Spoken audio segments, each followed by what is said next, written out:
Well, thank you, Donna. It's wonderful to follow you at the podium, and AFNPA has been a tremendous partner, and I'll speak more about that in just a second. But I did want to first really thank and congratulate so many of the members of the caucus who've come tonight, the chairman, the members, and also the board members and the staff of ICCF. For those of us in the conservation community, you've made a tremendous difference over the last few years in what we've been trying to do for many years. At Conservation International, we've been working for over 20 years to protect the Earth's biological diversity and to demonstrate how human societies and nature can live harmoniously. And it's really no exaggeration to say that one of our proudest accomplishments has been to help you launch the International Conservation Caucus and the ICCF Foundation. And I'm sure I can speak for my colleagues and the other conservation NGOs who feel the same. So thank you for all you've done. As Dave and as Donna mentioned, I work at Conservation International, where I lead both our business partnerships and also our efforts to address the issue of climate change. And for CI and for many of us who are involved with the caucus and the ICCF, public-private partnerships have really become a critical means to advance our conservation goals, working both with government programs that the U.S. Congress has supported and also with private sector partners. And the American Forest and Paper Association and its many members, including International Paper and many others, have been really important partners for us over the years.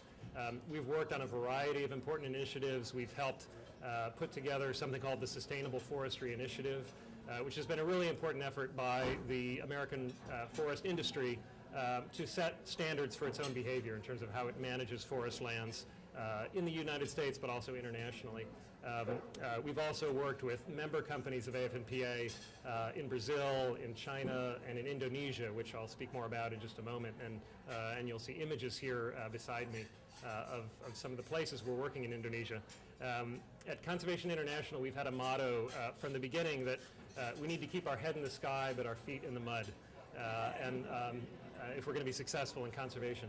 And our relationship with the American Forest and Paper Association, and I would add with the U.S. Congress, has really spanned that whole range. As Donna mentioned, we've been really proud to work with Congressman Blumenauer and other leaders in the Congress and with members of the caucus to support the effort to enact the amendments to the Lacey Act, which will help to curb illegal logging. And I know the congressman will want to talk more about that. We're really proud of that effort. But I think for those of us who work in the trenches at CI, it's really the feet in the mud part that excites us the most and gives us the most pleasure. So I just wanted to talk a minute about some of the images you're seeing here and the really exciting collaboration we've had with the American Forest and Paper Association and also with the U.S. government on tackling what's really a tough issue in the conservation world, and that's the challenge of illegal logging in places like Indonesia. And this matters for many reasons. You heard from Donna why this matters to the competitiveness of the forest products industry and of the U.S. industry in general. Illegal logging undercuts our industry, which abides by rules and behaves appropriately. Illegal logging undercuts our position in global trade. Illegal logging and the destruction of rainforests generally is also a major contributor of greenhouse gases, which is driving climate change. Many people don't realize that 20% of the emissions of greenhouse gases globally comes from the destruction of forests, which is more than twice all of the emissions of all the world's cars and trucks combined. In fact, it's almost equal to the level of emissions that the United States as a country puts up every year coming from tropical deforestation. So stemming illegal logging, stemming tropical deforestation is critical to our national interest economically and environmentally.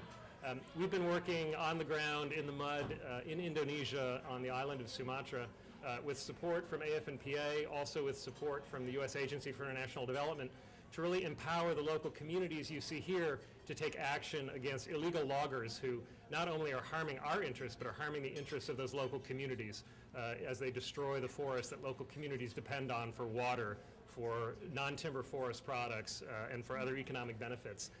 And you see here some of the images going by of the communities where we're working. You see some of the examples of illegal clearing and logging that destroy those forest ecosystems. What we've been able to do with support from AFNPA is empower local forest guard units with real-time satellite imagery and intelligence that we are gathering. And it's an amazing story to me, and it's something like out of the film Enemy of the State, if you saw that with Will Smith, where one of the examples you see here, we actually had our team here in Washington, D.C. processing real-time satellite imagery from Sumatra in Indonesia, and we determined some fires in one of the mountain national parks in Sumatra. So we were actually able to get in radio contact with the community forest guards in that region and alert them to the fact that there were fires going on in the park up above their village. And they said, but that can't be. It's raining here. It's the rainy season. How can there be fires up in the park? Well, we said, well, we're seeing it real time on the satellite imagery. So they mobilized, they went up, and they actually apprehended some illegal loggers at work in the park based on that real-time satellite imagery. And you can imagine if the community guards were surprised, the illegal loggers are even more surprised at how these forest rangers knew what they were doing. But that's the power of technology and of a public-private partnership applied to this thorny challenge. And by doing that, we were able to preserve habitat for elephants, for orangutan, and also to do what we can to stem the destruction of the forests, which harms Indonesia and harms our interests globally. So that's just one example of the work we're doing, and with support from AFNPA. Our fellow conservation organizations are doing similar good work around the planet with other good partnerships with the forest product industry. So we're proud to be here. And it's now my even greater pleasure to introduce Congressman Earl Blumenauer from Oregon.